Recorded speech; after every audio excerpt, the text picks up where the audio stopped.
Have you ever wondered what was the deadliest natural disaster in U.S. history?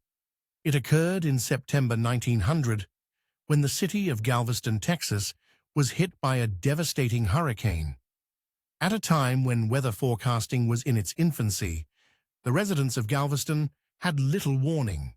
The hurricane struck with little mercy, pounding the island city with 145 mph winds and a 15-foot storm surge, ultimately submerging the city underwater.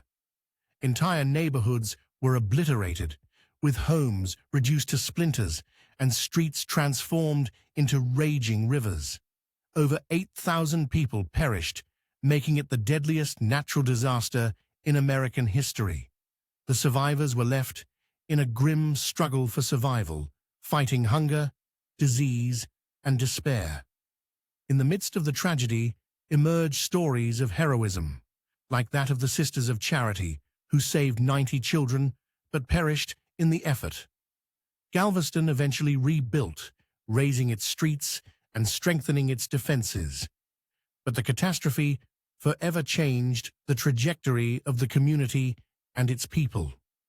Today, the story of the Galveston Hurricane serves as a poignant reminder of nature's power and resilience in the face of overwhelming adversity.